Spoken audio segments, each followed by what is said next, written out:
लग्न करू इच्छिणारे असे जे कपल असेल आणि त्यातील एक चीट करत असेल त्याचे सिम्पटम्स काय?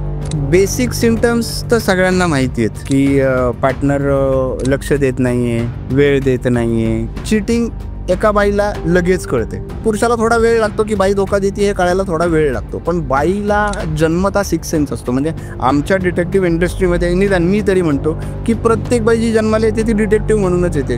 ती डिटेक्ट करते, तिला माहिती असते की काहीतरी करतोय काही नाही करतोय. बाई चीट करते हे थोडंसं डिफिकल्ट आहे, त्याच्यासाठी लक्षच ठेवावं लागेल. काही सिम्पटम्स असे आहेत की सतत चिडचिड करणं, अननेसेसरी भांडणं काढणं, अननेसेसरी खोटे ब्लेम्स करणं, पर्टिक्युलर टाइमला कुठेतरी जाणं, या गोष्टी. मित्रांनो, आपल्या लय हार्ड या पॉडकास्ट चॅनलमध्ये मनपूर्वक हार्दिक स्वागत.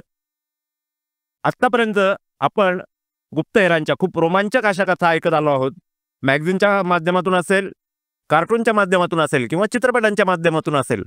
आपल्याला ब्योमकेश बक्षी माहिती असतील, शेरलॉक होम्स माहिती असतील किंवा जेम्स बॉन्ड माहिती असतील, पण त्यांचं आयुष्य खऱ्या अर्थात जगणारे असे आज आपले मित्र आणि एक चांगल्या प्रकारे डिटेक्टिव्ह एजन्सी चालवणारे, रन करणारे, संपूर्ण भारतभर आणि भारताच्या बाहेर सुद्धा जे काम करतायत, ज्यांनी आपलं कमी वेळात खूप मोठं असं या क्षेत्रात नाव कमावलंय, असे कुणाल दादा आपल्याकडे आलेत. कुणाल चांदेकर दादा, आपलं खूप खूप स्वागत आहे. थँक्यू.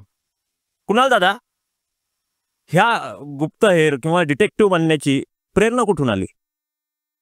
खूप चांगला प्रश्न आहे. मला फार कमी जणांनी विचारलेला प्रश्न आहे. प्रेरणा ही आली मला बहिर्जी नाईकांकडनं. अच्छा. मी त्यांचा खूप मोठा फॅन. मी लहानपणी माझ्या आईने मला श्रीमान योगी वाचायला दिली होती, त्यातनं मी बहिर्जी नाईक वाचले होते.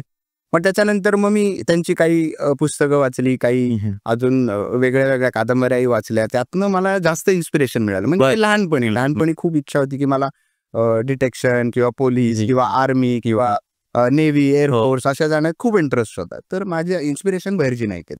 अच्छा. बहिर्जी नाईक ज्यांच्यामुळे स्वराज्याला आणि एकूणच छत्रपती शिवाजी महाराजांना खूप मोठं सहकार्य लाभलं. अगदी अगदी. त्याच प्रकारे तुम्ही समस्या, ज्या समाजातल्या समस्या आहेत त्या सोडवण्यासाठी लोक तुमच्याकडे येतात. त्यांच्या वैयक्तिक समस्या सोडवण्यासाठी सुद्धा तुमच्याकडे लोक येतात. एखादा असा प्रसंग की जो मनाला लागून गेला ह्या क्षेत्रात? मी मनाला प्रत्येक प्रसंगच लागतो. माझ्याकडे ज्यावेळेस लोक त्यांची समस्या घेऊन येतात त्यावेळेस ती वन साइडेड स्टोरी असते. अच्छा. प्रत्येक जण ती एम्पॅथी किंवा सिम्पॅथी घेऊन आलेला असतो की माझ्याबरोबर काहीतरी वाईट झालेलं आहे. मनाला प्रत्येक वेळी लागतंच की कोणावर तरी एकावरती अन्याय होतोय. ती आता 15 वर्ष झाली. सो समोरून चालून येणारा माणूस हा खरं बोलतोय का खोटं बोलतोय, त्याच्या स्टोरीमध्ये तथ्य आहे की नाहीये हे तिथेच क्लिअर होतं. पण मग इव्हेंच्युअली दोघांपैकी एकासाठी तरी वाईट वाटतंच, नाही असं नाही, पण वाईट वाटतंच. किती केसेस आतापर्यंत तुम्ही हँडल केल्या? बापरे, आता मी आकडेवारी तर सांगू शकत नाही, पण बोटावर मोजक्या इतक्या नक्कीच नाहीत. म्हणजे मी साधारण हँडल केल्यात, डील केल्यात तर 2,500च्या वरती डील केल्या. हँडल त्याच्यापेक्षा अर्धे धरून चालू आपण, की जे ॲक्च्युअलमध्ये आपण कामं केली. सगळीच कामं होतात असं नाही. म्हणजे फॅक्च्युअल आपण काय फिल्म इंडस्ट्रीमधले किंवा कार्टून कॅरेक्टर्समधले डिटेक्टिव्ह नाही आहोत की या बिल्डिंगवरनं त्या बिल्डिंगवरती उडी मारली किंवा अशी काहीतरी जादूची छडी फिरवली किंवा अशी ती गाडी आपल्याकडे, तसं काही नाही. हे प्रॅक्टिकल लाईफ आहे. याच्यात प्रॅक्टिकली सगळं काम करावं लागतं की एखाद्या माणसाच्या मागे गेलं, त्याला डाऊट आला तर ते काम बंद करा. बरोबर. इथनं पुढे मग सगळीच कामं होतात असं नाही. 75-80% रेशो असतो कामांचा. तर तशी डील केलेली आहे. आता बहुधा तुमच्याकडे क्लायंट येत असतील, त्यांच्या अपेक्षा जेम्स बॉन्ड सारख्याच असतात का तुमच्याकडून? 90% लोकांच्या तर तेच असतात. त्यांना वाटतं ती हाय गॅजेट. आता गॅजेट्स आम्ही वापरतो पण these are human made gadget, की जसं जेम्स बॉन्डमध्ये MI16 कडे जे गॅजेट्स आहेत ते काय आपल्याकडे आमच्याकडे अवेलेबल नाही. आमच्याकडे बॉलिवूड जे काही गॅजेट्स आहेत त्याच्यावरतीच आम्ही करतो. स्टिंग ऑपरेशन्स झाले किंवा एखाद्याची गोपनीय माहिती काढणं झालं किंवा मग दूरदृष्टीचे कॅमेरे झाले, ज्यांना ऑप्टिकल झूम जास्त आहेत, असे कॅमेरेज वगैरे यूज करतो सो दॅट सब्जेक्टमध्ये आमच्यामध्ये डिस्टन्स राहील. बरेच जण अशी विचारधारा किंवा असं घेऊन येतात की आम्हाला समोरच्याचं CDR पाहिजे किंवा व्हॉट्सअप डिटेल्स पाहिजे. तर ते किती म्हणजे लिगल आहे, इलिगल आहे? ते नाही, हे इलिगल आहे. ही कामं आपण करत नाही. ह्या सगळ्या गोष्टींचा जो काही त्याला म्हणतात जी अथॉरिटी आहे ही फक्त पोलीस लेवललाच आहे. आणि जोपर्यंत क्रिमिनल ऑफेन्स होत नाही तोपर्यंत पोलीस सुद्धा या गोष्टी काढू शकत नाही. त्यामुळे त्यांना जर रिक्वायरमेंट असेल त्या पर्टिक्युलर क्रिमिनल केसमध्ये तर तेवढ्यापुरतं ते काढू शकतात. आमच्याकडे रिक्वायरमेंट येतात पण आम्ही त्याला डिनाय करतो कारण आमचं फिजिकल वर्क जास्त आहे. अच्छा. किती वर्षाचा प्रवास आहे हा? माझं आता हे माझं वर्ष 15वं वर्ष आहे. 2009 एंडिंग म्हणजे 10च सुरू आपण 10 पासून मी सुरुवात केली होती एक छोट्याशा ऑफिसमधनं. आता माझं स्वतःचं मोठं ऑफिस आहे, स्टाफ आहे, लॉयर्स आहेत पॅनलवर, आपल्या सायकोलॉजिस्ट आहेत, माइंड हिलर्स आहेत. ही अशी सगळी आपली मोठी टीम आहे. So it's a professional team. आणि कोणत्या प्रकारचे केसेस आतापर्यंत जास्त आले तुमच्याकडे?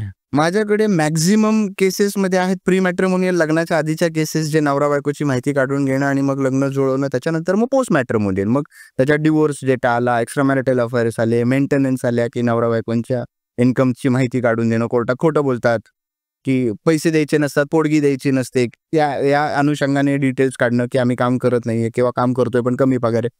मग हे सगळे एव्हिडन्सेस कलेक्ट करून देणं, या सगळ्या गोष्टींमध्ये जास्त आपण डील करतो. मग ह्या ज्या मॅट्रिमोनियल केसेस असतात किंवा पोस्ट असतात, पोस्ट मॅट्रिमोनियल, त्यात एकावर तरी अन्याय होतोच असं तुम्हाला वाटतं का? आणि जर होत असेल तर अशी एखादी घटना की जी तुम्हाला खूपच वेगळं शिकून गेली पोस्ट मॅट्रिमोनियलमध्ये?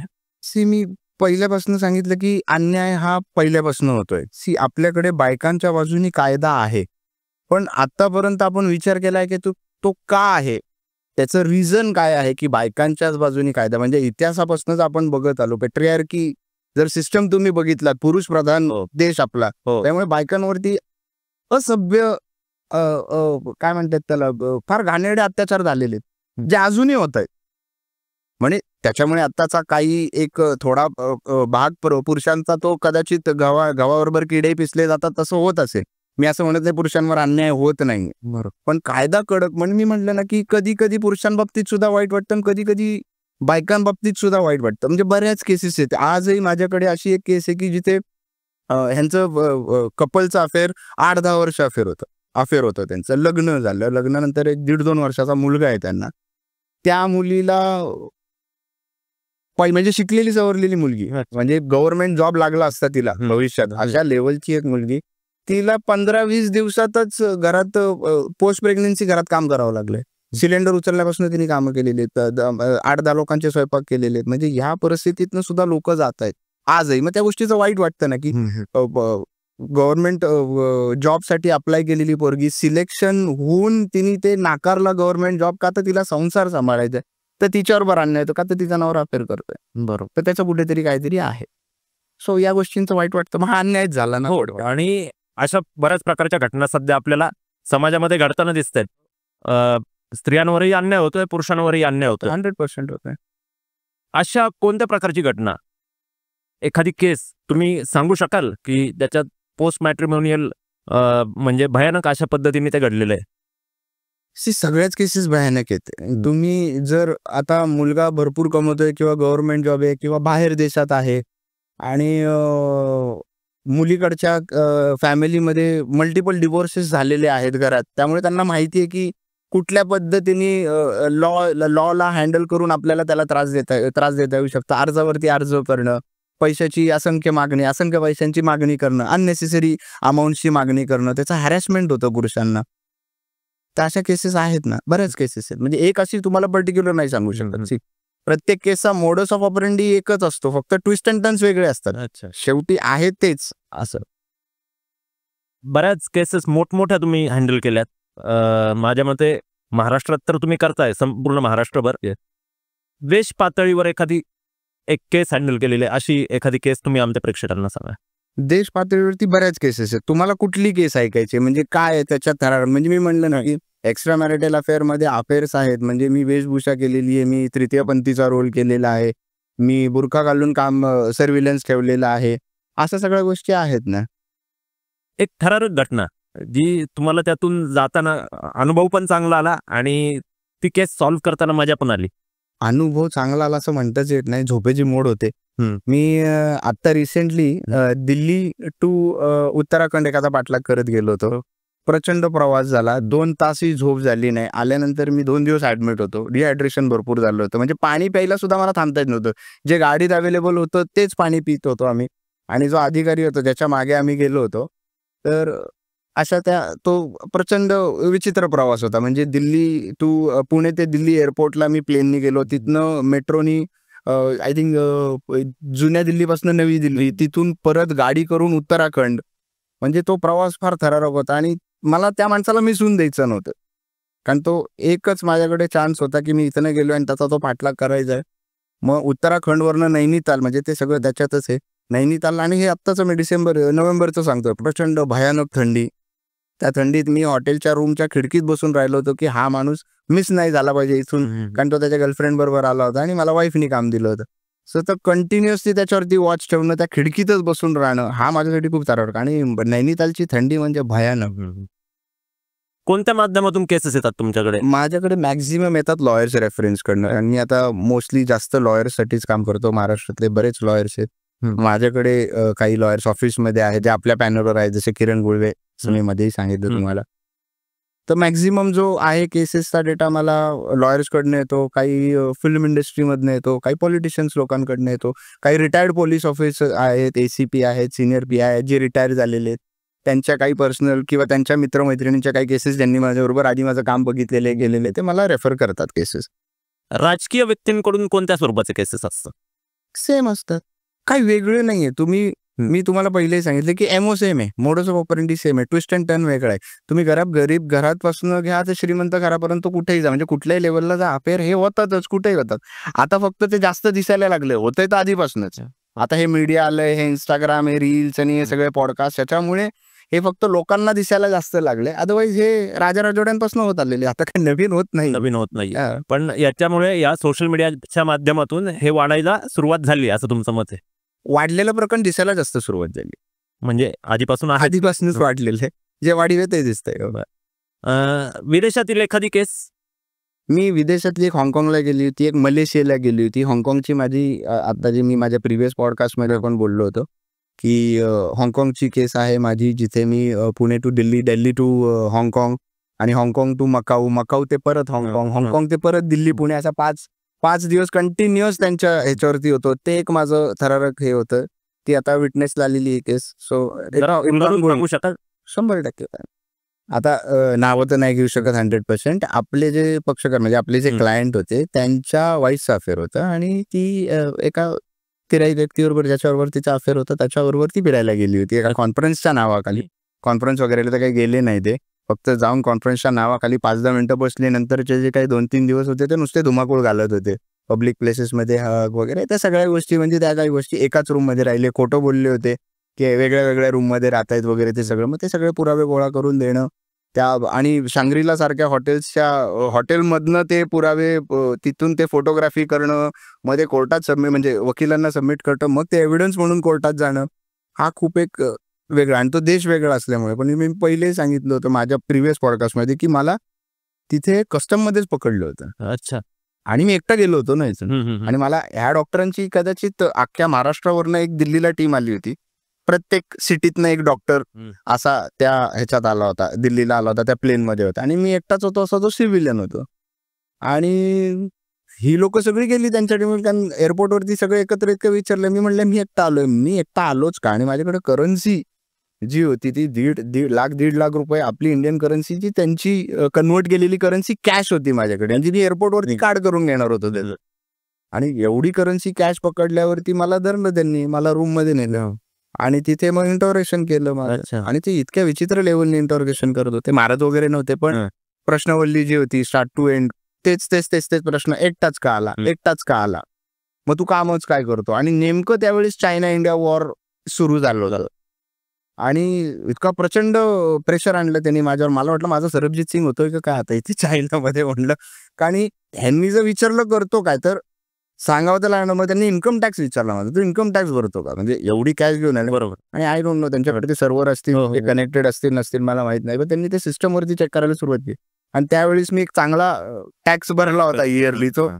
मग त्यांनी ते कॅल्क्युलेशन केलं की एवढा टॅक्स भरतो, मग एवढे सेव्ह करून तो हा इथे येऊ शकतो का, एकटा आलाय तर. मग हाँगकाँग मधलं काय माहितीये तुला, तू काय फिरणार आहेस. थोडीशी प्रिव्हियस मी हिस्ट्री हाँगकाँगची वाचून गेलो होतो ऑनलाईन, की हे सांगायचं. पण एवढ्या मोठ्या हॉटेलला, मग त्यांनी हॉटेलला फोन लावला हे गेस्ट शांग्रीला, की हा बुक आहे का. आणि माझं दुसऱ्या दिवशीचं बुकिंग होतं, आदल्या दिवशी बुकिंगच नव्हतं, मी आदल्या दिवशीच गेलो होतो.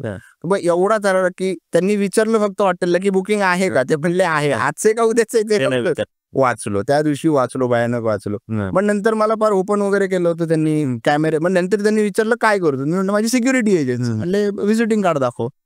व्हिजिटिंग कार्ड नाही माझ्याकडे, माझा मोबाईल चालला, त्याच्यात माझ्याकडे एक गन होती, त्याच्यात त्या गनचे फोटो, मग हे काय आणलंय का? म्हटलं नाही, हे तिथे इथं काही नाहीये म्हणलं सगळं. मग तुझं वेबसाईट दाखव म्हणलं. आता म्हणलं फसलो, वेबसाईट म्हणल्यावर फसलो. मग त्यांनी वेबसाईट, मग तर इथं तर डिटेक्शन लिहिलंय, तिथं सगळं स्पाय हे सगळं दिसतंय काय? हे म्हटलं मी आपलं लोकल नवरा बायकोंचे जे अफेअर असतात ते मी सगळं हँडल करतो. म्हणणे एका पलीकडे काही नाहीये म्हणलं. नाही मग तू आत्ता काय घालून आलाय का? इथं काय स्पाय करणार आहे का? म्हणलं आता मेलो यांनी, आता हे वेगळ्या लेवलला झालं. म्हणलं असं काही नाहीये, तुम्ही थरली जा, सगळं बघा. म्हणलं मी प्रायव्हेट, मी इथं कोणाच्या मागे आला की? म्हणलं असं काही झालेलं नाही. म्हणलं आता काय करतायत माहित नाही. मग नंतर त्यांनी उघडं केलं मला. मग ते त्यांच्या स्कॅनिंग मशीन्स असतात त्याच्यात, मग फार फक्त आता शरीरात हात घालायचे राहिले होते, बाकी सगळं करून बसले होते ते. हे सगळं झाल्यानंतर 6 तासांनी त्यांनी मला सोडलं. आता तोपर्यंत मला सब्जेक्ट मिस झाला होता, पण मला माहिती होतं तो हॉटेलला आहे. ती केस झाली सॉल्व? केस सॉल्व्ह झाली ना. आता विटनेसला आहे, कोर्टात येतात ते. मी ॲज अ विटनेस कोर्टात त्या केससाठी मी स्टँड होणार की इन्व्हेस्टिगेशन मी कॅरी आउट केलं होतं. कॉर्पोरेट स्वरूपाच्या केसेस येतात तुमच्याकडे? हो येतात ना. काय असतं त्याच्यात नक्की कॉर्पोरेट?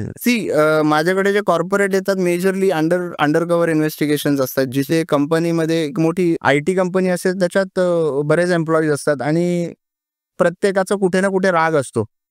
मालकावर राग असतो, मॅनेजरवर राग असतो, हायर अथॉरिटीजवरती राग असतो. त्यामुळे नवीन भरती झालेल्या लोकांना, म्हणजे मी हे आत्ताचं ट्रेंडिंग सांगतो, हे जे होतं नवीन आलेल्या एम्प्लॉईजला भडकवून देणं, अरे पगारच देत नाही, अरे काय काम नाही, ते इथं कशाला करतो, तुझं शिक्षण चांगलं आहे, जा ना दुसरीकडे कर. त्यांनी कंपनीचं नुकसान होतं. कारण आलेला व्यक्ती ट्रेनिंगमध्ये असताना, ट्रेनिंग पिरियडमध्ये असताना महिना 15 दिवस कंपनी त्याच्यावरती खर्च करत असते.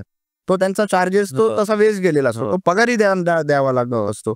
तर ह्या सगळ्या गोष्टींचं कंपनीला खूप नुकसान होतं. तर अशा केसेसमध्ये आम्हाला इन्व्हॉल्व्ह करून घेतात त्या टीममध्ये, की कोण हे करतंय सगळं, या सगळ्या गोष्टी कोण करते, किंवा काही काही कंपनींचा डेटा हा खूप क्रुशल असतो, जो बाहेर नाही जाऊन देत. मग एखादा मुलगा सोडून गेला किंवा एखादी त्यांनी कोणाला काढून टाकलं, तर त्याच्या मागे राहणं, तो हा डेटा कुठे लीक करतोय का, नवीन कंपनीमध्ये जाऊन ह्या गोष्टी इम्प्लिमेंट करायला सांगतोय का, किंवा मग अजून माहिती काढणं, म्हणजे व्हेरिफिकेशनमध्ये बोर्ड ऑफ डायरेक्टर्समध्ये नवीन माणूस आणला तर त्याच्यावरती काही विनयभंगाचे केसेस आहेत का, किंवा काही मॉलेस्टेशनच्या केसेस आहेत का, की इथल्या स्त्रिया त्या लेवलला असतात, काही काही केसेसमध्ये लोक पदाचा गैरवापर करतात.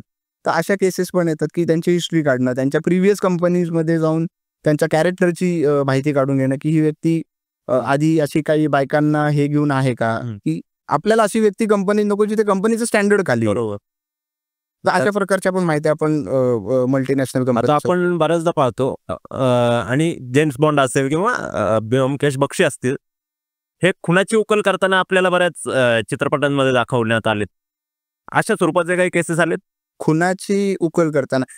मर्डर केसेसमध्ये त्याला मर्डर नाही म्हणता येणार. मर्डर केसेस हे पोलीस लोक छान प्रकारे हँडल करतात आणि व्हेरियस कंट्रीजचे व्हेरियस इन्व्हेस्टिगेशनचे मोड्स आहेत. तर ते जे आहेत ते व्ह्युअर्सला धरून ठेवण्यासाठी थोडंसं मायथॉलॉजिकल लेवलला जाणं. पण सायंटिफिकली काही बघितले तुम्ही, जसं शेरलॉक होम्स बघितले, जेम्स बॉन्ड बघितले, तर हे ठीक आहे, म्हणजे समजू शकतो की येस एका पद्धतीचं इन्व्हेस्टिगेशन असं त्या पर्टिक्युलर मर्डरचं होऊ शकतं. तसं काय करायची इच्छा आहे का? मी केलेलं आहे, आहेत केले केसेस आहेत, हो आहेत ना, तशा केसेस आहेत. त्यातील एखादी घटना नाही डिस्कस करता येऊ शकत, कारण की मग ते इट्स अन इन हाऊस गोष्टी आहेत. पण हा म्हणजे माझ्या क्लायंटला असा डाऊट होता की त्यांच्या मुलीला बळी हुंड्यात मारून टाकलं आणि लटकवलेलं आहे. पण सांगताना असं सांगितलं होतं की होमिसाइड, म्हणजे ही फाशी घेतली आहे तिने, म्हणजे तिने गळफास घेऊन आत्महत्या केलेली आहे. पण ती आत्महत्या नव्हती, म्हणजे पोलिसांच्या पण नंतर निदर्शनास आलं ते फार काही झालेला प्रकार होता तो, आणि घरच्यांना पण वाटलं होतं की तो आत्महत्याच आहे. नंतर मग घरच्यांना माझ्या एका मध्यस्थी क्लायंटनी सांगितलं होतं की त्यांना पटवून द्या की हे असं असं आहे. मग आपण काही थोडेफार गोष्टी केल्या आणि फॅमिलीच्या निदर्शनास आणून दिल्या, तर तो गुन्हा दाखल झाला. म्हणजे it was a plan murder. आता तुम्ही खूप लोकांच्या समस्या सोडवताय, अजून हे कुठपर्यंत न्यायची तुमची इच्छा आहे? कोणत्या लेवलला, कोणत्या पातळीवर तुम्हाला हे न्यायचं काम?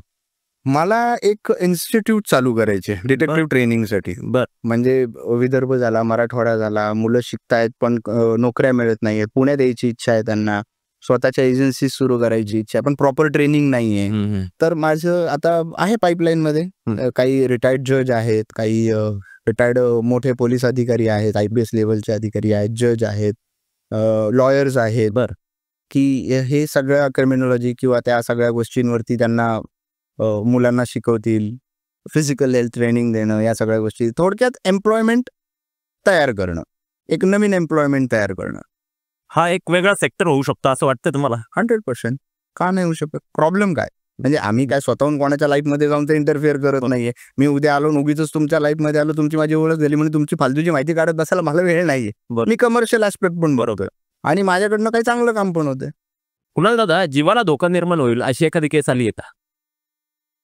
जीवाला धोका निर्माण होईल अशा मी सगळ्या केसेसकडे बघत नाही. मी इव्हेंच्युअली काही अशा केसेसमध्ये बघतो की जिथे अननेसेसरी रिस्क का घ्यायची. म्हणजे मला माहिती आहे की इथे जाऊन जीवाला धोका होऊ शकतो, ते आपल्याला तेवढं तर कळतं. मग कशासाठी? पिठलं भाकरी छान चाललंय, कधी कधी बिर्याणी पण खातोय, कशाला रिस्क घ्यायची? त्यामुळे त्या गोष्टी टाळतो. पण रिस्क तशी म्हणायला गेलं तर तुम्ही बघा की रिस्क, काही गोष्टींची एक लिमिटेड रिस्क घ्यावीच लागते. म्हणजे तुम्ही रस्ता क्रॉस करताय, गाडी उडवून जाऊ शकते, तुमची काही चुकी नाही आहे, ती पण रस्ता क्रॉस करणं ही रिस्कच आहे. सो एक लिमिटेड लेवलपर्यंत रिस्क घेणं इट इज ओके. म्हणजे म्हणतात ना, हाय मनी हाय रिस्क, लो मनी लो रिस्क, मीडियम मनी मीडियम रिस्क.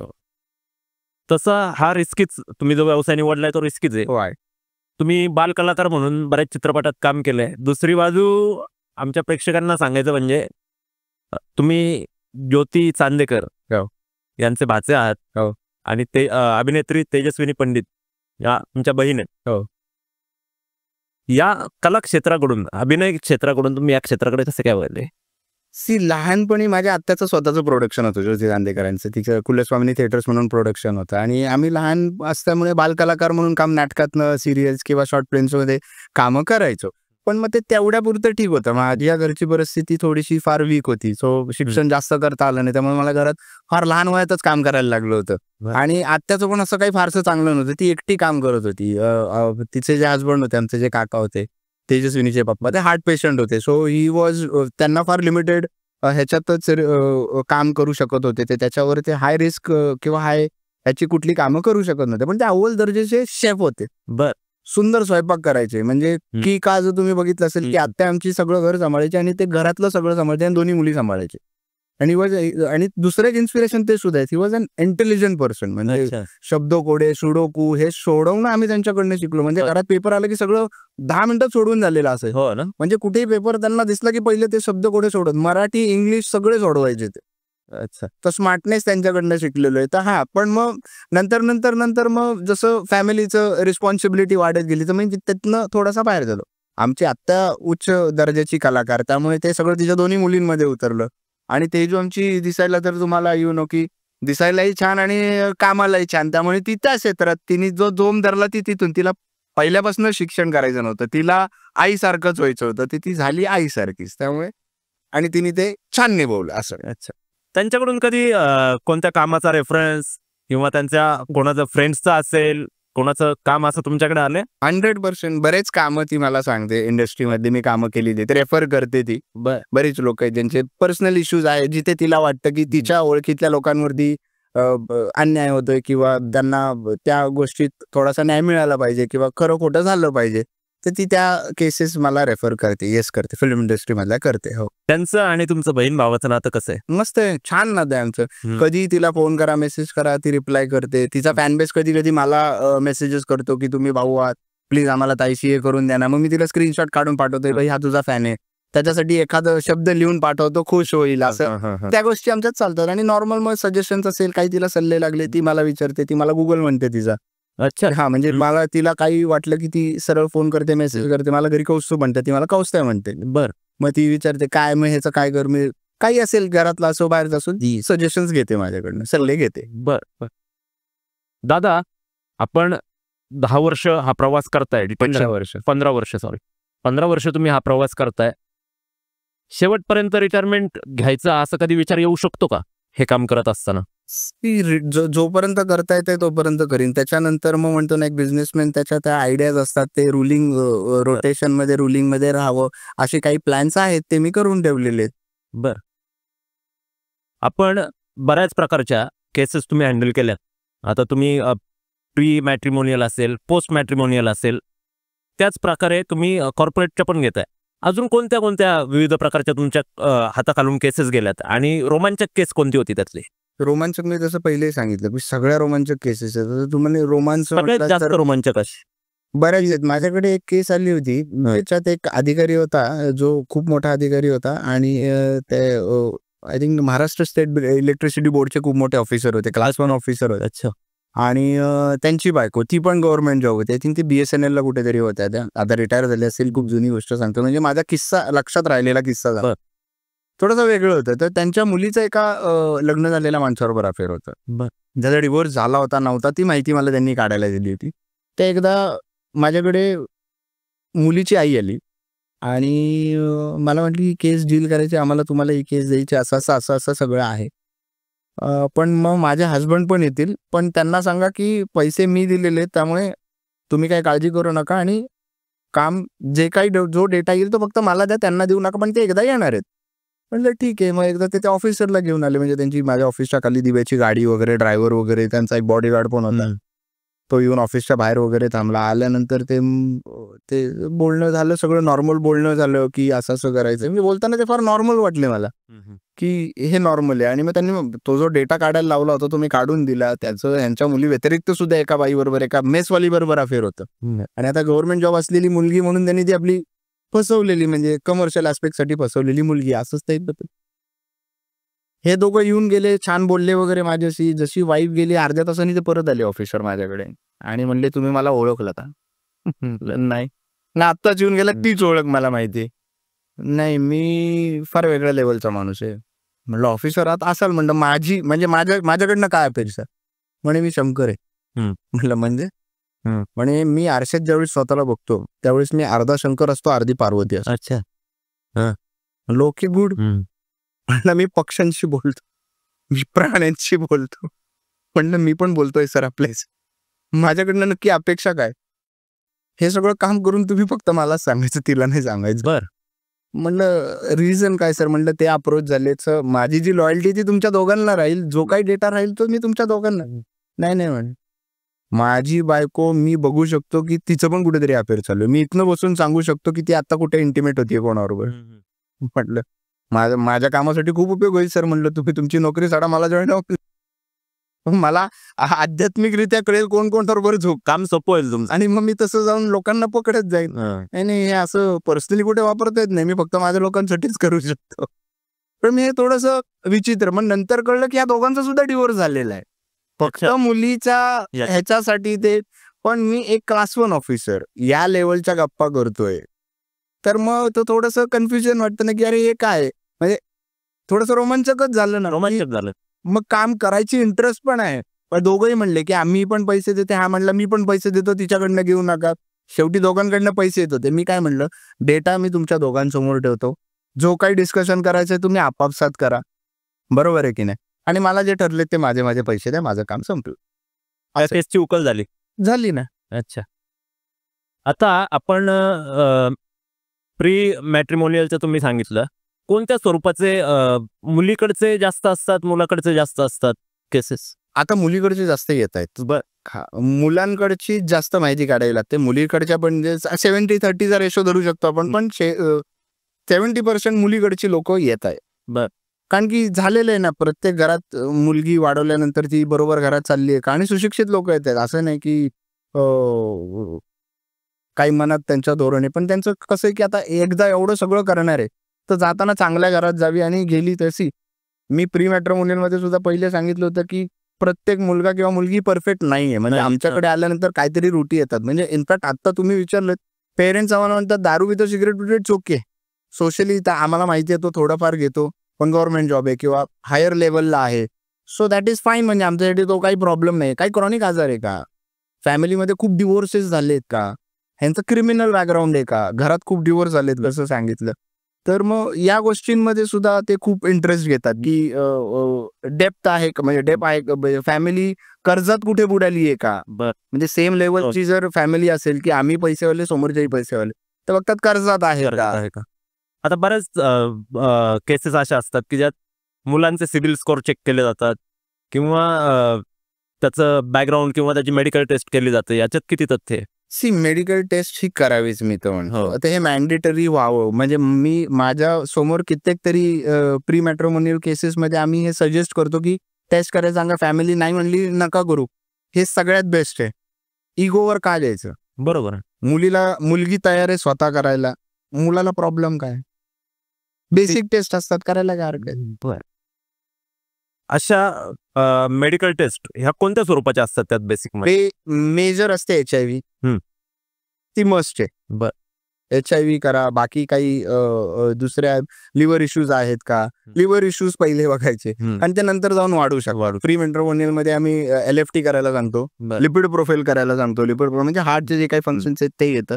रिनल टेस्ट म्हणजे किडनी फंक्शन टेस्ट असते, LFT असते. युरिन तर ती काही नॉर्मल आहे. HIV कंपल्सरी सांगतो, पण ती डॉक्टरांच्या सल्ल्याने द्यावी लागते. म्हणजे तुम्ही स्वतः जाऊन ती टेस्ट करू शकत नाही, त्याला डॉक्टरचं प्रिस्क्रिप्शनच लागतं. तुम्ही त्यामुळे तुमच्या जनरल फिजिशियनकडनं तुम्ही हा टेस्ट करून घ्या. ज्या बेसिक आणि मेजर आहे. प्रॉब्लेम काय? HIV टेस्ट आहे, तुम्हाला भीती आहे का? काय भीती आहे? It's just a viral test आहे ती. घटस्फोटाच्या घटना घडतायत, डिवोर्सच्या घटना घडतायत, बऱ्याच घटना तुम्ही हाताळल्यात. एकाच व्यक्तीने अनेक लोकांना फसवल्याची अशी कोणती केस तुमच्याकडे आली आहे का? अतुल नाडे म्हणून आणि ॲडव्होकेट किरण गुळवे यांच्यासोबत मी काम केलेली केस आहे. आपल्याकडे जी महिला आली होती ती नगरपालिकेला कामाला होती. अच्छा, पुणे महानगरपालिका. पुणे महानगरपालिकेत, आणि तिचा एका ड्रायव्हरशी ओळख झाली, कॅब ड्रायव्हर. आता ती थोडीशी दिसायला ॲव्हरेज होती, त्यामुळे आणि वय जास्त झाल्यामुळे लवकर तिचं लग्न जुळत नव्हतं.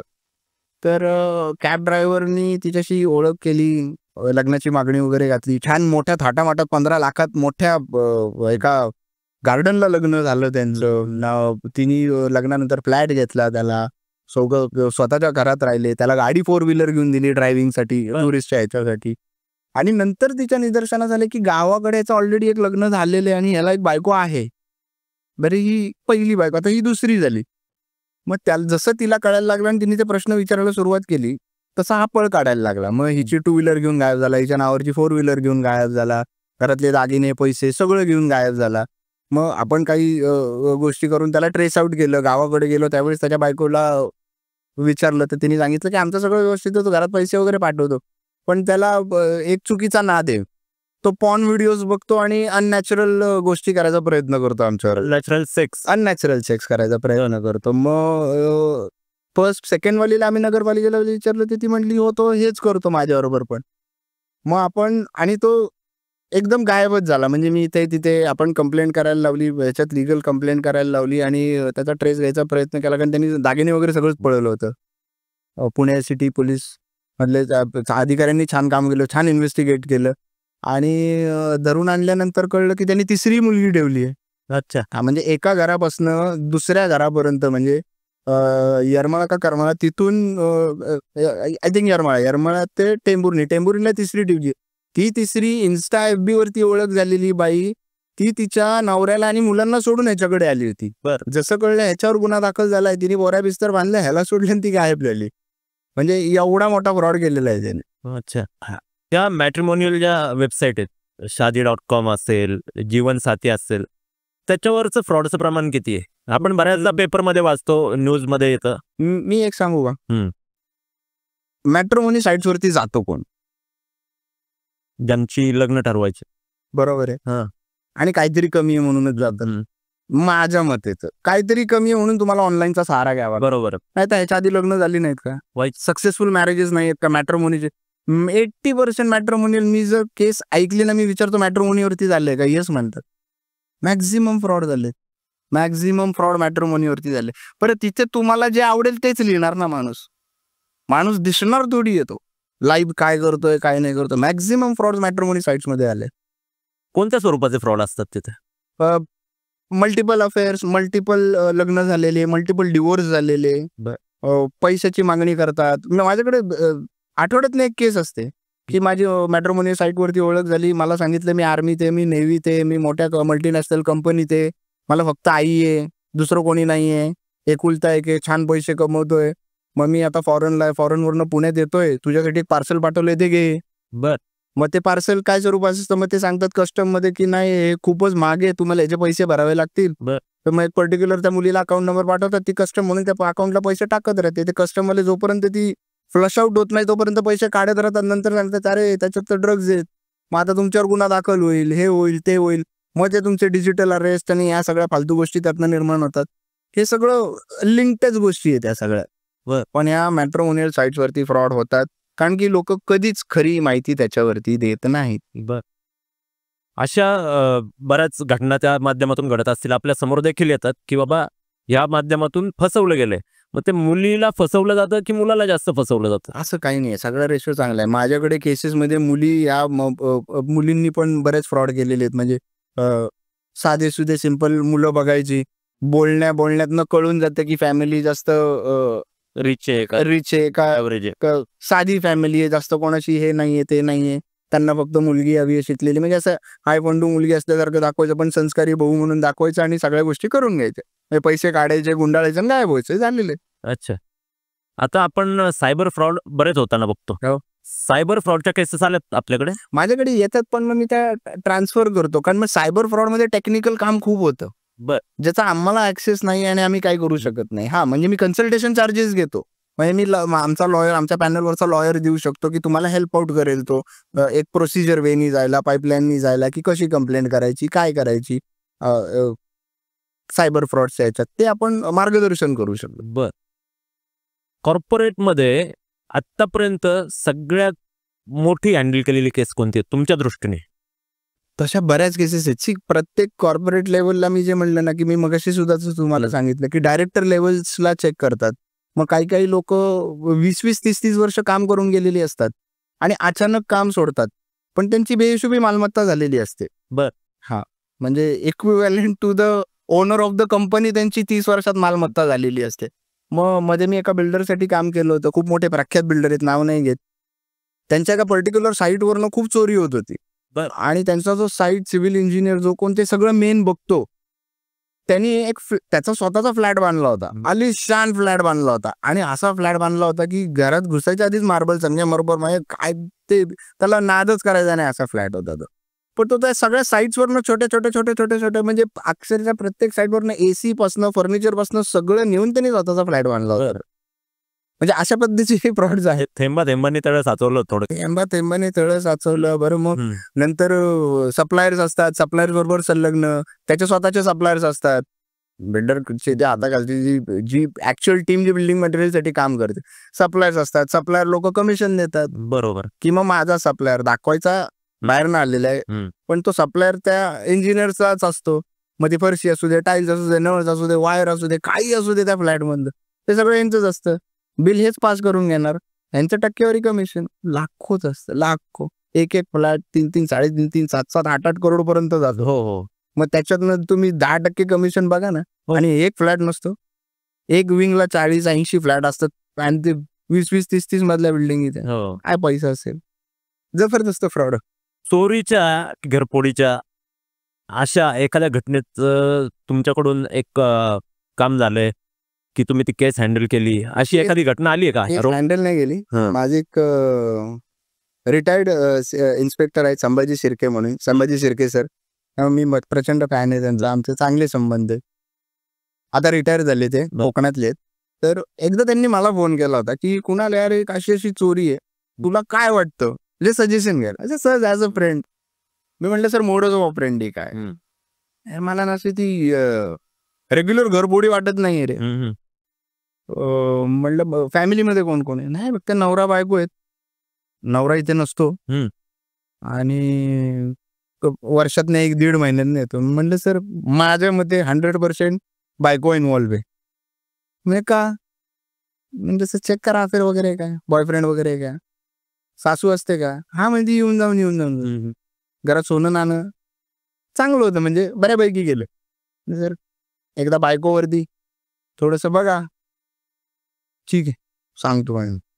2-3 दिवसांना सरांनी फोन केला, म्हणे परफेक्ट सांगितलं तू. म्हणलं काय झालं सर?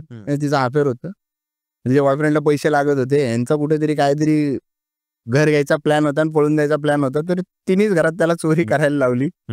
ते फॉर्च्युनेटली दोघांचं लोकेशन, त्या ज्यांनी चोरी केली त्याचं टॉवर लोकेशन तिथे आलं. अच्छा, म्हणजे तिच्यावर जो संशय घेतला नसता, एकत्रित दोघांनी, संगनमतानी, बॉयफ्रेंडने आणि बायकोनी मिळून घरात चोरी केली.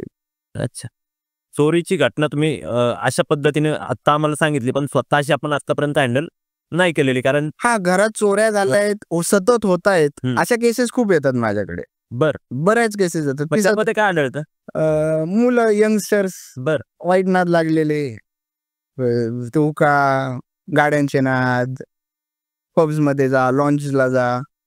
आता तुम्ही माहिती आहे, आता काय सांगायची गरज नाही, 16 वर्षाच्या मुलांना सुद्धा एंट्री देतात. म्हणजे मी काल सुद्धा पंढरपूरवरनं येताना बर. वैयक्तिक एका लॉन्चच्या बाहेर बघितलं, अक्षरशः 16, 17 वर्षाच्या मुली सिगरेट पीत थांबल्या होत्या, बाहेर रस्त्यावर थांबल्या होत्या. ती मुलं नुसती रश करत होती. त्या रोडवरती जो पब चालू आहे तिथे ते त्याच्यासाठीच करतात मुलं. घरातनं पालक पैसे पुरेसे देत नाहीत बरोबर. आणि यांच्या गरजा बाहेर वाढलेल्या असतात. आणि पालकांना कसं वाटतं, आम्ही दोघं बिझी, मुलांना काहीतरी खायला हातात मोबाईल दिला, चांगले कपडे दिले, गाडी दिली, तुम्ही तुमचं बघा, म्हणजे त्यांची जबाबदारी संपली असं त्यांना वाटतं. मग या जबाबदाऱ्या अशा वाढतात. मग असं काढतात कुठनं तरी मुलं, काही ना काहीतरी किडे करतात. मग असे तुमच्या पोरशे सारखे होतात लपडी. हो दादा, लग्न झालेले किंवा लग्न करू इच्छिणारे असे जे कपल असेल आणि त्यातील एखादा दुसऱ्याला चीट करत असेल, त्याचे सिम्पटम्स काय? सी बेसिक सिम्पटम्स तर सगळ्यांना माहिती आहेत की पार्टनर लक्ष देत नाहीये, वेळ देत नाहीये, किंवा त्याचा कल जास्त मुलींकडे आहेत. म्हणजे मी बरेच असे पार्टनर्स बघितलेले आहेत की ज्यांना माहिती आहे आपला पार्टनर मल्टिपल पोरींशी बोलतोय किंवा मल्टिपल मुलांशी बोलतोय, पण ते तेवढ्याच मुद्द्यांवर तर भांडत बसतात की त्यांचा तोच मुद्दा असतो. पण त्यांना कळत नाही की हे का होतंय, कशासाठी करतायत. मग एकमेकांना तेवढ्यापुरता माफ करणं किंवा सोडून देणं, जाऊन दे, मग परत एकत्र येणं. माझ्या मते काय की जर चिटिंग एका बाईला लगेच कळते, पुरुषाला थोडा वेळ लागतो. बाई चीट करत असेल तर त्याला कळायला, हे सायंटिफिक रिझन आहेत त्याच्यामागे, की पुरुषाला थोडा वेळ लागतो की बाई धोका देते हे कळायला थोडा वेळ लागतो. पण बाईला जन्मता सिक्स सेन्स असतो. म्हणजे आमच्या डिटेक्टिव्ह इंडस्ट्रीमध्ये निदान मी तरी म्हणतो की प्रत्येक बाई जी जन्माला येते ती डिटेक्टिव्ह म्हणूनच येते. कारण म्हणतो ना आपण, आपल्या आईला कळतं, कारण आपली आई सुद्धा सांगत असते की अरे हे असं करू नको, ते तसं करू नको, असं केलं तर असं होईल, आणि झाल्यावर आपल्याला आईच आठवत. तसंच असतं रिलेशनशिपमध्ये. ती स्त्री पण आई होणारच असते, त्यामुळे तिचा सेन्स असतो, ती डिटेक्ट करते, तिला माहिती असते की काहीतरी करतोय, काही नाही करतोय. मग त्याच्यावरती जे वाद निर्माण व्हायला सुरुवात होतात ना, तिथेच ते स्टॉप झालं पाहिजे. ते नातं तिथेच समजायचं. कारण एका रिलेशनमध्ये एका चुकीला काय म्हणतात त्याला, की तुम्ही एका पार्टनरला मोठ्या प्रमाणात चीट केले, म्हणजे दुसऱ्या व्यक्तीबरोबर शारीरिक संबंध ठेवलेलेच आहेत आणि त्या पार्टनरला तुम्ही चीट केलेलंच आहे, तर त्याच्याबरोबर का राहताय मग तुम्ही? चीट तुम्ही केले, पण तुम्हाला आता या गोष्टीचा त्रास होते की या व्यक्तीला जर कळलं मी चीट केले आणि हा व्यक्ती दुसऱ्या व्यक्तीकडे गेला, तर ती जी जेलसी आणि तो जो इगो तुम्ही त्या व्यक्तीला धरून ठेवताय, मग तुम्ही एकंदरीत त्या व्यक्तीबरोबर तो अन्याय करताय किंवा अत्याचारच करताय. तुम्ही चीट करताय तर त्या व्यक्तीला सोडून द्या. Keep cheating with other people ना. पण आता पुरुषांनी कसं ओळखावं की महिला ही चीट करते आपल्यासोबत, एखादी स्त्री? सी ह्याचे बरेच सिम्पटम्स आहेत आणि वेगळे वेगळे सिम्पटम्स पण आहेत. पहिली गोष्ट की नवरा हा त्याच्या नवरा असू दे, पुरुष असू दे, जर वर्किंग असेल तर तो वर्किंग ह्याच्यातच त्याचा एक पर्टिक्युलर कामाचा वेळ असतो, तो तेवढ्या ह्याच्यातच देतो. संशय असेल तर तो सतत त्या बाईवरती लक्ष ठेवेल. कधी कधी अति प्रमाणात संशय घेऊन सुद्धा बाई कधी कधी चुकीच्या गोष्टी करते. म्हणजे मी बघितलेले आहेत पॉझिटिव्ह रिलेशनशिप बघितलेले आहेत. पॉझिटिव्हनेस नात्यात थोडाफार चालून जातो, पण ते ज्यावेळेस ऑब्सेशन होतं ना, त्यावेळेस त्याच्यात विचित्र प्रकार घडायला लागतात. म्हणजे बॉयफ्रेंड नवरा असू दे किंवा बायको असू दे एकमेकांवरती, तर त्याच्यात पण बाई चीट करते हे थोडंसं डिफिकल्ट आहे. त्याच्यासाठी लक्षच ठेवावं लागेल. काही सिम्पटम्स असे आहेत की सतत चिडचिड करणं, अननेसेसरी भांडणं काढणं, अननेसेसरी खोटे ब्लेम्स करणं, अचानक कुठेतरी निघून जाणं, सतत पर्टिक्युलर टाइमला कुठेतरी जाणं, या गोष्टी सिम्पटम्स आहेत की लक्ष ठेवू शकतो की बाबा याच पर्टिक्युलर वेळेला का जातीये, पैसे खूप खर्च करतीये का, अननेसेसरी खर्च होतोय का. मी हे मध्यमवर्गीय लोकांचं सांगतो. तसं हाय फॅमिलीच्या काय म्हणतात ते स्त्री लोकांना किती पैसा खर्च करते, काय करते त्याच्याशी घेणं देणं नसतं. काय ओळखायचं तो त्यांचा वैयक्तिक आहे. कधी कधी त्यांना माहिती असतं पण त्यांना घेणं देणं नसतं, प्रेस्टिज इश्यू असतो. So it doesn't matter. माझ्याकडे पण कितीतरी गोष्टी आहेत. नवरा बायको येत आहेत, बायको माझ्याकडे आली आणि सांगितले की माझा नवरा कमवतोय किती, मला फक्त त्याचं ते माहिती काढून द्या. अफेअरचं तर मला माहिती आहे, त्याचं अफेअर आहे, मला त्याची काही प्रॉब्लेम नाही. असं झालेलं आहे बऱ्याच वेळा. दादा, धमक्या येतात का तुम्हाला, थ्रेट्स येतात? आलेले आहेत हम्म. आणि धमक्यापेक्षा रेग्युलर कामांमध्ये क्लायंट कधी कधी धमक्या देतात, काम नाही झालं नाही झालं, त्या रेग्युलर झाल्या. बर. पण हा एक खूप मोठी केस केली होती मी, ती मुंबई बेस्ड होती आणि रेसकोर्स निगडीत अशा काही केसेस होती, जी केस होती त्याच्यात मला दुबईवरनं धमकी आली, इथे काम मध्ये सोड म्हणून. अच्छा. आणि सोडलं तुम्ही? एक लिमिट नंतर सोडून दिलं, म्हणजे मला ते काम स्टॉप करावंच लागलं, कारण तिथनं पुढे त्याचा डेड एंड होता. बर. सो ते स्टॉपच झालं. म्हणजे त्या धमकीचा इफेक्ट झाला असं नाही म्हणता येणार, पण इव्हेंच्युअली मला ती सिरियसली घ्यावी लागली असती, कारण की ती लोकल धमकी नव्हती. बर. हा, तर मग एक पोलीस अधिकारी होते, माझे मित्रच होते खूप मोठे, त्यांना मी अप्रोच झालो. मला म्हणले वर ते का कुणाल, त्यांचं बोलणं बरोबर होतं, वर ते का म्हणले की अगदी तुझं लाईफ चेंज होऊ शकतं का, जीव जाऊन किंवा जीवाला थ्रेट होऊन किंवा या गोष्टी जाऊन जर गोष्टी मॅनेज होत असतील तर तू ती रिस्क घे, बर. पण गरज आहे का, इट इज वर्थ. म्हणजे मी पहिले पण म्हणलं की पिठलं भाकरी चाललंय ना, छान चाललंय, त्याच्यात सुखी आपण. पण ती एका लेवलला जाऊन ती केस एंड झाली. सो मला ती थ्रेट तशी घेतली असती मी आणि ते काम तसंही सोडणार, स्टॉप झालंच असतं, पण इव्हेंच्युअली त्या पिरियडमध्ये ते स्टॉप झालं. बरोबर. आता हे जे तुम्ही करताय, गेली 15 वर्ष तुम्ही सातत्याने या व्यवसायात आहात, काय प्रकारचे चॅलेंजेस असतात नक्की? वेदर चॅलेंजेस असतात, बर. क्लायमेटिक चॅलेंजेस, की ऊन, भयानक ऊन. टू व्हीलरचा जर प्रवास असेल तर थांबता येत नाही.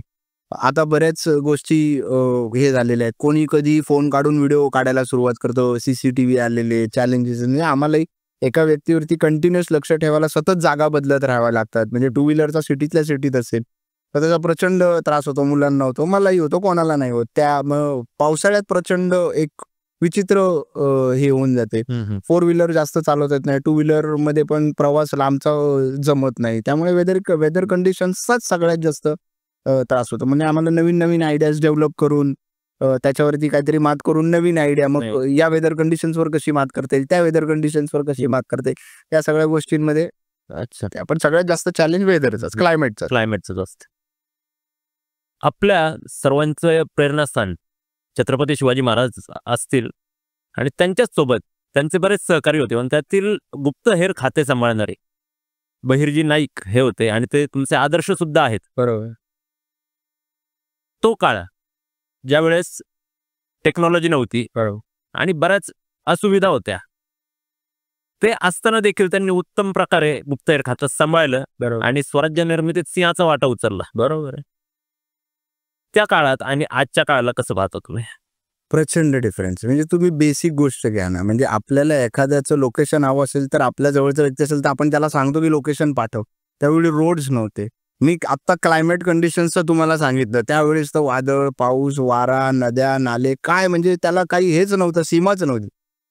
कित्येक तरी भाषांना पारंगत होते ते, म्हणजे जबरदस्त, खूप विविध प्रकारच्या भाषा आहेत. वेशभूषा तर त्यांची जबरदस्त होती. बरं, कुठल्या क्लायमेटमध्ये कुठला पक्षी, कुठला प्राणी येतो, कुठल्या जंगलात काय असेल, ते सगळं त्यांना माहिती होतं. विशेष म्हणजे, आणि टेक्नॉलॉजी काही नाही, काहीच टेक्नॉलॉजी नाही आपल्याकडे, विग्स वगैरे या सगळ्या गोष्टी ते त्यावेळेस त्यांच्याकडे होतं वेशभूषा करणं. म्हणजे विचार करा की खूप फरक आहे. म्हणजे त्यांच्याकडनं शिकणं हेच सौभाग्य आहे. बरोबर. की आणि त्या गोष्टीचा स्वराज्याला जो हातभार लागला, माझ्याकडनं लागत नाही, माझ्याकडनं स्वराज्याला नाही, लोकांच्या संसाराला हातभार लागतो, एवढंच होतंय. पण ते चॅलेंजिंगच होतं ना. विचार करा ना, काय प्रकारचे चॅलेंजेस, जबरदस्त चॅलेंजेस. कुठल्याही खामियानात घुसत होते तिथे, त्या पर्टिक्युलर एका टोळीमध्ये जाऊन किंवा त्या लोकांमध्ये राहून त्यांची भाषा बोलून त्यांच्यातनं ती माहिती काढून इथे आणून देणं, आणि त्या पातळीवरती मग युद्ध होणं किंवा मग त्या सगळ्या गनिमी कावा होणं. त्यांना विविध भाषा येत होत्या, प्रत्येक मोहिमेची वेगळी कोड लँग्वेजेस होती, भाषा वेगळी होती, त्यांच्या लिपी वेगळ्या होत्या. असे बरेच किस्से आहेत त्याच्यात की ते क्रिएट करत होते आणि फार मोजक्या लोकांना माहिती होते. तुम्ही इतिहासातून प्रेरणा घेऊन एक तुमचा व्यवसाय खूप मोठ्या प्रमाणावर उभा केला. गेले 15 वर्ष सातत्याने तुमचा व्यवसाय चाललाय. याच्या पुढेही अजून जाऊन मोठा व्हावा, तुम्ही जे स्वप्न बाळगले की मुलांना रोजगार मिळावा, थँक्यू. तर ते पण तुमच्या हातून पूर्ण व्हावं अशी मनोकामना आम्ही व्यक्त करतो. थँक्यू. आणि तुमच्या उज्ज्वल भविष्यासाठी मनपूर्वक हार्दिक शुभेच्छा आमच्या लय हार्ड या टीम कडून. माझ्याकडनं सुद्धा तुमच्या टीमला खूप खूप शुभेच्छा. आणि पुन्हा आपण सतत भेटत राहू, पॉडकास्टच्या बाहेरही भेटत राहू. पॉडकास्टच्या बाहेर भेटू, पण पर्सनल विषयांसाठी नका भेटू. Yes yes sir.